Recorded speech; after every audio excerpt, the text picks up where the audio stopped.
Hey, it's Faith Talk Live. I'm Rick Probst. And I'm Dan Ratcliffe. We are so pumped to talk to Dr. David Cooper, lead pastor at Mount Paran Church. We get a chance to talk to Dr. Cooper every now and then. Doctor, how are you?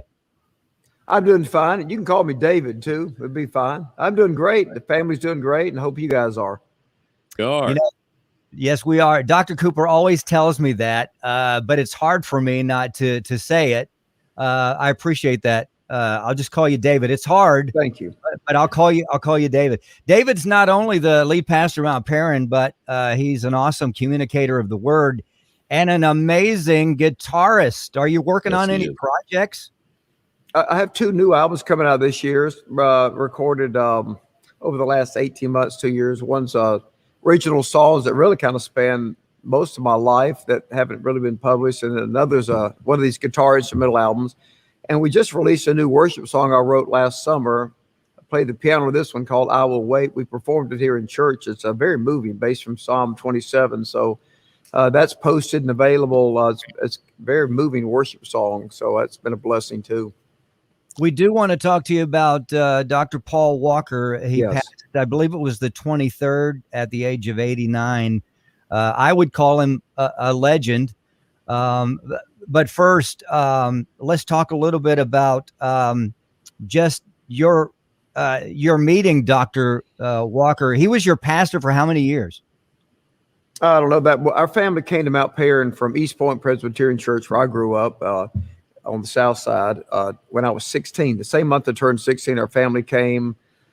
Mom and Dad, we have 5 kids, and it was toward the end of that. And we joined almost the first Sunday, and his son, Paul Dane, and I became very close friends. And that was kind of, I guess, the core of my relationship with the Walkers. I mean, Dr. Walker and Carmelita, him being my pastor, but I was in their home so much, playing music. Paul also was a musician, and spending the night over there. And I learned so much from him about ministry and pastoring. My dad was an engineer, so he's really the only pastoral influence in my life and shaped me as a minister.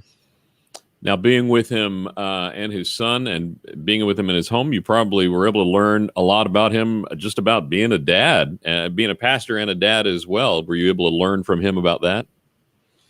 Not really. What I remembered, my parents were great Christian people. One thing as I look back and I appreciate was the fact that their home was just kind of a normal home like mine. It wasn't like some hyper spiritual thing. Right. And I've later heard stories about preachers' kids and overbearing preachers and that type of thing. Their home they were very healthy people, and they raised Paul and Mark just like any parent would. So looking back on that, I think I learned about how important it is for ministers not to just have a normal family, let your kids grow up. Right. We're talking to David Cooper, the lead pastor, senior pastor of Mount Paran Church of God, and Dr. Paul Walker was his pastor, as you just heard, since he was about 16. I think 37 years Dr. Walker led Mount Paran. I lived in another state when he was pastoring the church, and we had heard about what was going on at Mount Paran, just the music, just the, people coming in and getting saved and it growing. And in fact, when we would go on vacation, my wife and we decided to go to Atlanta. I said, we've got to go to Mount Paran to see what's going on. And it was just amazing. What an amazing experience. Now, this was the 80s when I went. What was it like? Let's see, you were 16, probably in the 70s? What was it like? Late 70s. Yeah.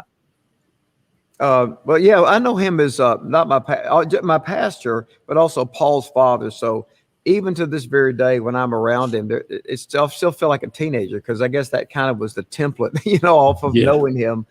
And I've kind of never was able to get past that. Mount Paran's story, our church is a little over 100 years old. It started in a tent revival in 1917 in Atlanta.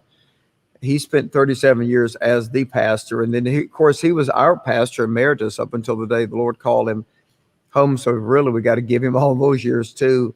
The church started when our family came. I think it was only about 700 people, which is large for us. Our church had about 150 people in it. But then when Paul and I went to college, the church started exploding. The largest single period of its growth was it went from 1,000 to about 4,000 in attendance to 24 months. Wow. So they knocked out the Walls Hill Sanctuary and expanded it, and that was what catapulted it. It also came up in a time when the mega church was starting to emerge in America, with people living in the cities.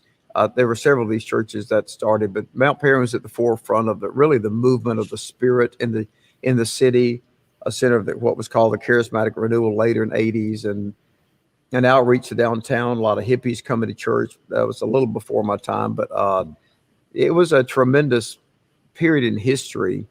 And of course, Mount Perrin's continued to grow and be very progressive and innovative. I think maybe one thing he and I share in common, we're both very innovative. We want to move forward. We don't like things to stay stuck like they are. So the church has a real pioneering DNA, and at the same time, it's not disruptive. It maintains good, healthy traditions as well within the framework of that change.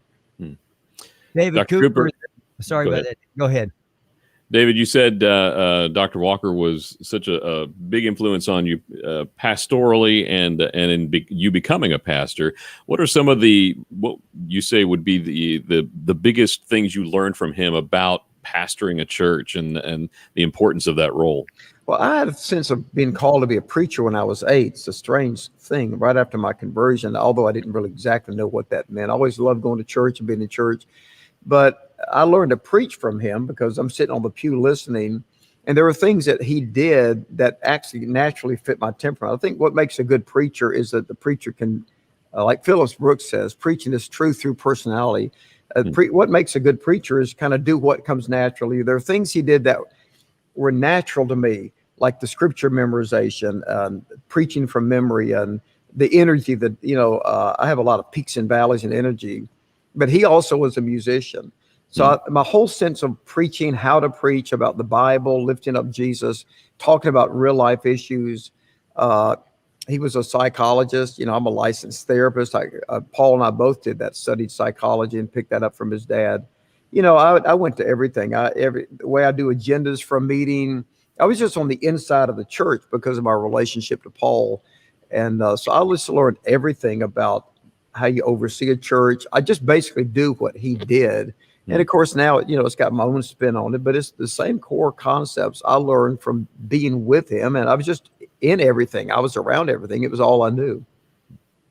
David Cooper, the lead pastor of Mount Perrin Church. We're talking about Dr. Walker, who passed February the 23rd at 89.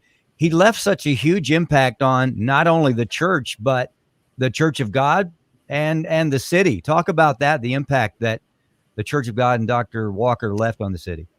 Well, I know early on I think Hemphill Avenue, he got an award of Atlanta of like one of the most important, influential preachers. He was known as a great orator. He is, without a doubt, in the history of the Church of God. And of course, we didn't come up through the Church of God. I kind of know Mount Perrin Church, but I would say in the history of the Church of God, he is the most significant pastor. They built the largest church and the most influential church in the history of the denomination.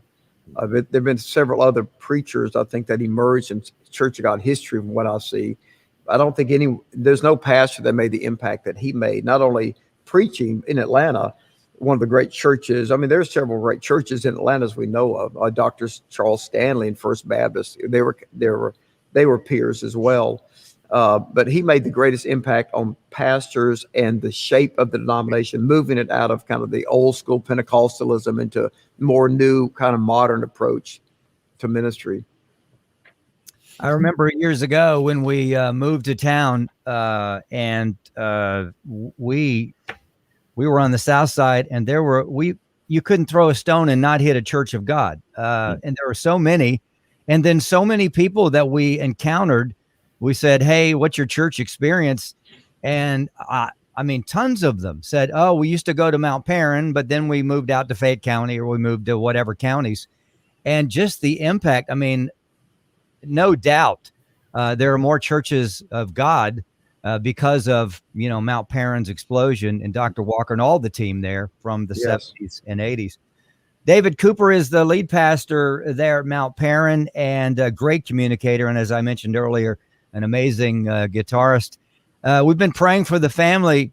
David, how's Carmelita doing? And Paul, how they doing?